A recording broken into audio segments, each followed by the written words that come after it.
So basically, when you turn on the radio, all you hear is "I get money, fuck bitches, I got fake ass punks, leave them in stitches, smoke weed, flip the switches, because they go hard, I go from rags to riches." That just like pisses me off all the time, just hearing all this stuff like that. So I want to ask you guys, like, how many of you guys listen to mainstream rap? How many of you guys listen to underground? Alright, so today I'm going to try to persuade you that underground hip-hop is way better than mainstream rap. I'm first going to talk about some misconceptions that people believe is true about underground hip-hop is actually false. And then I will discuss the difference between underground and mainstream rap. And I will finally attempt to illustrate the different styles of underground music and how they can apply to you. Alright, so first, let's talk about the misconceptions about underground. One thing that most people think is true about underground hip hop is that the artists are not signed to record labels. This is actually false. They actually are signed to record labels, but their record labels different from like mainstream rap labels. The difference is that mainstream, they actually control the artist, so they can say what they can and cannot do or say. But for underground hip hop labels, they actually give their artists musical freedom, and they do not restrict their lyrics. They allow them to say whatever they want. Immortal Technique released a song called Freedom of Speech, where he discusses how he can say anything he wants because he is not signed to a record. And in reality, underground hip hop is somewhat supporting like the First Amendment, because you're free and open to say what you want and what you think. Like, say if Lil Wayne released a song talking bad about the government and saying how we should go to communist or something, he could get in big trouble and probably drop from most of his labels. But if Immortal Technique said that, nothing would really happen to him. He'd probably make more, probably sell more albums. Alright, so now let's talk about the difference between underground and rap.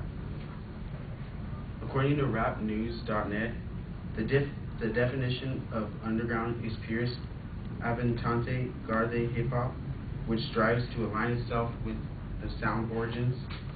The music tends to place an emphasis on lyricism and unconventional beats.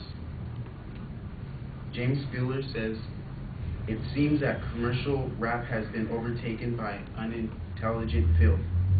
He also says that underground artists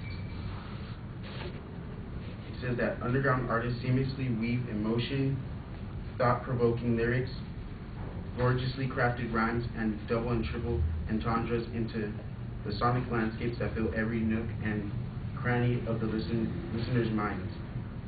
He also says that hip-hop lives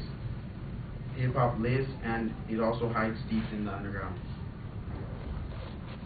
For underground artists like to release like all their emotion into their lyrics, and they try to have people feel what they're saying, and also they usually lay them down on well-crafted beats. They are allowed to speak their mind and pour their hearts out.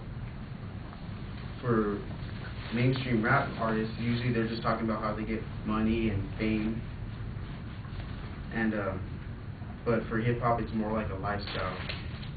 Mainstream rap usually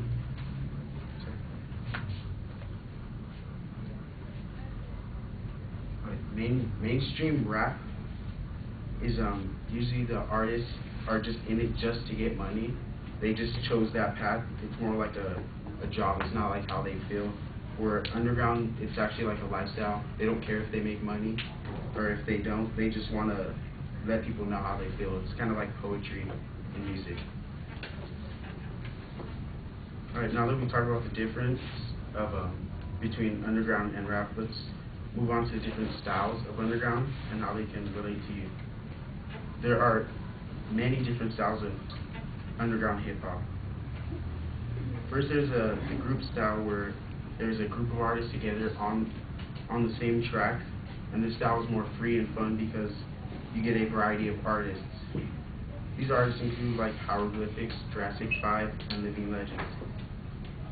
Then there's also the beat production style, where artists just produce beats and release them without any lyrics, so you kind of get the feel of different sounds together, but it sounds really good.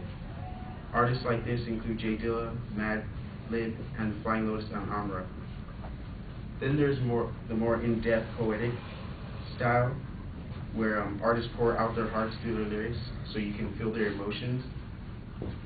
These artists include Atmosphere, Brother Ali, Sage Francis, and A$AP Rock. And finally, there's the heavy style, where artists release their thoughts about religion and politics. These artists include people like Immortal Technique, and how he blames George Bush for blowing up Twin Towers, and how he says he's the dominant species.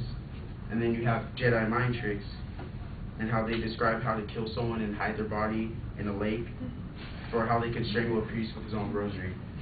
It's more, the heavy style is a little bit more brutal, but it's usually because that's how the artist feels like they should let people know what's going on.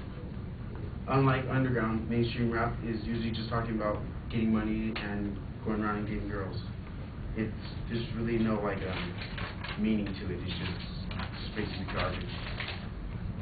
Alright, so now let's move on to my conclusion. Alright, I've talked to you today about how underground hip hop. I've proven the misconceptions wrong, discussed the difference between underground hip hop and rap, and illustrated a few styles of this music. Today, I hope I've persuaded you to put more thought into choosing your music. Thank you.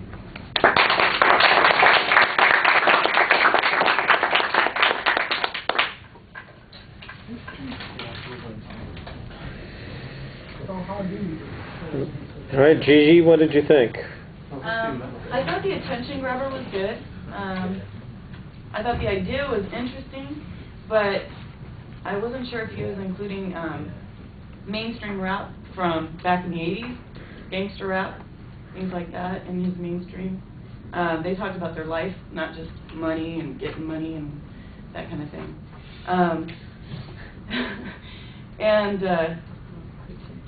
It seems more like a personal opinion than fact, because it seemed like there wasn't enough cited material. And the structure was very good. His voice projection was a bit quiet, and it got me interested, though. So I found it kind of interesting. All right.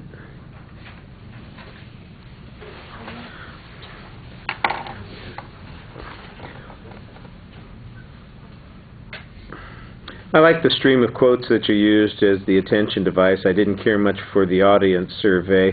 I thought you had a pretty clear structure that you set up at the beginning, but it sounds more like an informative speech than it does a persuasive speech. I think there is a persuasive speech in there trying to get out, but it needs a lot more work.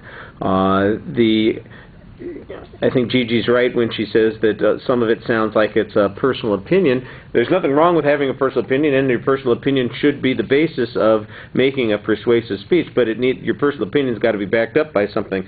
For instance, at the end when you're talking about the heavy style, and you mentioned the two examples of things that people are writing about. I forget the names of the artists, but we've got the Twin Towers thing and strangling the priest stuff, and then you say, and mainstream rap, that's just talking about garbage, and I'm going, okay, and what's the heavy style talking about? That sounds like garbage too. I got two sets of garbage. Now it's just a question of which pile of garbage do you think stinks less, and so if you've got a reason for saying that one stinks less, tell us what that reason is and try and back it up a little bit. The presentation, I was kind of disappointed, because it seems like you're talking about something that you're interested in that matters to you, but you're so dependent on the script, you're reading notes so much instead of just talking to the audience. You need to get away from that. Get the outline in your head. You've got a couple of quotes that you're using. That's okay to have in the notes, but the rest of the time I think you need to talk to us. You're so focused in getting what you've got down there in your notes into the speech that you forget to connect with the audience, and I think that undermines your credibility, despite the fact that it's a subject that you are knowledgeable on. You know, and I think you'd be, talk about keeping it real, you'd be a lot more real doing something like that than, you know, just reading through these notes and going through the quote that you have that you don't even feel like you appreciate the quote. It's just like, well, this is what they said, and I think there's got to be more to it than that. There's got to be some personal energy level in it. All right.